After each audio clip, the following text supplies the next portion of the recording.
Hello mga ka-vlog and welcome sa aking YouTube channel.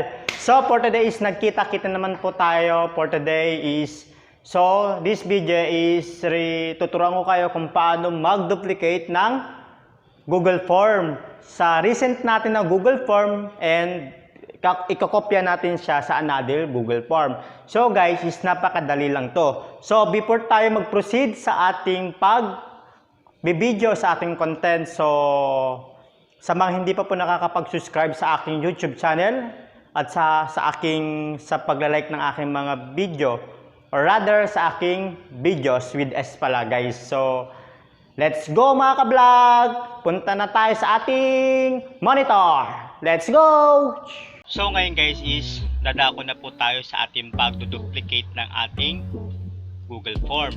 So ngayon, before tayo magbukas ng Google Form is make sure na naka-login po tayo sa ating Google o ating Gmail. So ngayon, pupunta po tayo sa ating mga tuldok na to. So pipindutin natin si mga tuldok. So hanapin natin si Google Form. Scroll down natin, then click lang natin si Google Form. So ngayon guys is tuturuan ko kayo ng pag-duplicate ng ating Google Form. Napakadali lang ito mga ka-vlog. So ngayon guys is meron na tayo dito existing na o current form na ating Google Form. So i-click lang natin to si Google Form.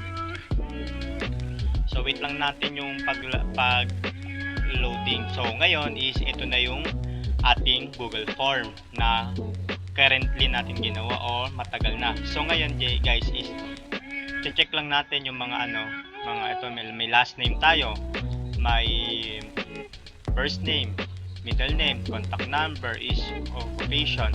So sample data lang ito mag-vlog para sa video na to. So ngayon is pupunta tayo sa response. So meron tayong tatlong responded. Punta tayo dito sa ating Google Click. So ngayon wait lang natin. So ngayon nasa Google. So ngayon is nakapunta na tayo sa ating Google Drive o sa Google Drive nga. Sa Google Drive nga tayo, brother. So ngayon guys is nandito na po ang ating mga data. So guys is ngayon dadako na po tayo sa ating pag-duplicate. Tayo pumunta sa ating pag-duplicate na ating Google Form. Make sure na naka-ano lang to guys, naka-restricted or naka-private only para lang kayo lang po yung makakita. So ngayon is pupunta na tayo sa ating Google Form. So guys is pupunta tayo dito sa tatlong tuldok sa tabi ng letter M. So ngayon is pupunta tayo dito sa more.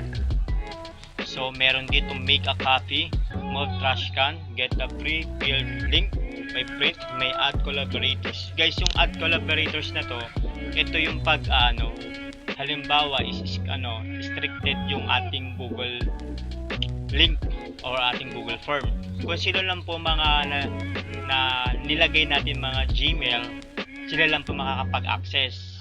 Yung mga hindi po nalagyan ng Gmail, hindi po sila makakapag-access. So ngayon guys, pupunta na tayo dito sa ating copy. So meaning is makikita nyo dito sa ating screen is mayroon ditong name. So merang name niya is copy of personal information. So meaning is ito na yon. So lalagyan lang natin, buburay natin si copy. So yon. So mga ka-vlog is okay lang natin to. Pindutin natin sa okay. So ngayon mapupunta na tayo sa pangalawa nating Google Form. So ngayon is nakapag-copy na tayo ng dalawa ng Google Form. So extend natin to si Google Drive ng original natin. So guys is try natin gumawa ng Google Drive. So yung unang Google Drive natin dito sa may tatlong responded. So pag kinapin natin yung Google Drive o Google Form is mapapansin nyo is hindi siya masasama. So meaning is napakadali lang po talaga ang pag-copy to. So ngayon is gagawa tayo ng ating panibagong Google Drive. So the same process lang po, i-create tayo. So yan, wait lang natin. So ngayon is yun, meron dito is timestamp, may last name, may first name, and may middle name, and contact number and occupation. So let's try natin is pagandahin natin to or palitan natin ng kulay. So pupunta tayo dito sa pintura o sa customize theme. So try natin palitan kasi nagmumukha silang pareho. Palitan natin ng kulay. So try natin mag-red to. Pink ay red. Try natin mag-red to. Add natin. So red. Tapos palitan natin yung background red ng pink. So medyo pangit, palitan natin. So violet na lang. Ito na lang. So para hindi sila magkapareho. So palitan din natin ng text. Scroll down natin, punta tayo sa basic or sa font style. Paypal natin. So ngayon guys, mapapansin nyo nagbago na. So ngayon guys is try natin mag-fill up ulit. So ito na. Punta tayo dito. View natin. So yan. Halimbawa, type natin MARKBLOG. Capital letters natin blog. Blog. MARKBLOG. Copy na lang natin. Control A, copy, tab, paste, tab. Lalo natin. So, submit natin guys. So, ngayon guys, is ito na. Pupunta tayo sa ating ginawang pangalawa nating Google Drive. So, magpapapap agad yan. So, yan. So, guys, is napakadali lang itong gawin sa pag-duplicate ng ating Google Drive. So, kung gusto nyo ng maraming duplicate ng Google Drive, the same process lang mga ka-vlog. So, i-repeat lang natin guys. So, pupunta tayo dito ulit sa more. Tapos, i-copy paste or i-copy.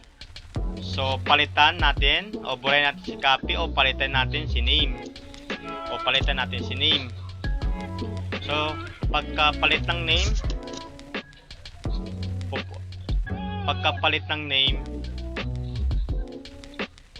so pagkapalit ng pangalan is dadirekta ulit yan sa ating Google Form. Okay po natin. So meron na tayo ulit tayong pangatlong Google Form na parehas ng nilalaman. So ngayon mapapansin nyo parehas sila.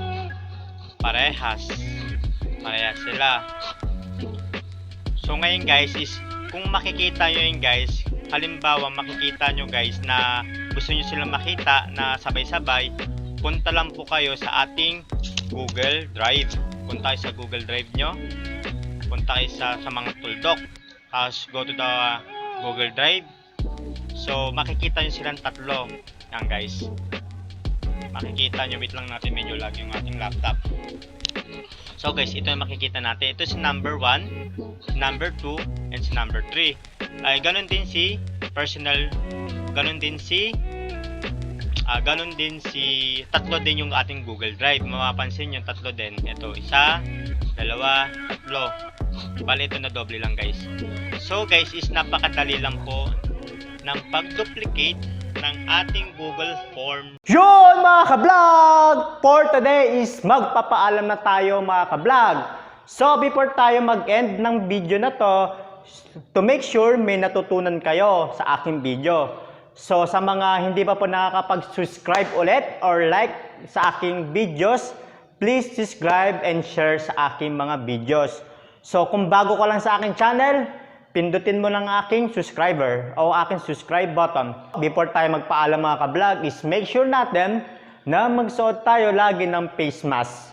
So mga ka-vlog is tomorrow na or August 6 na mag-i-start ang ating part 3 ng ECQ. Sa ECQ lang, may forever. Sa ECQ lang, bumabalik. So mga ka-vlog, kung gusto natin matapos ang ating pandemya, to make sure, sumunod tayo sa health standard ng ating government. So mga ka-vlog, ingat-ingat! See you next vlog mga ka-vlog!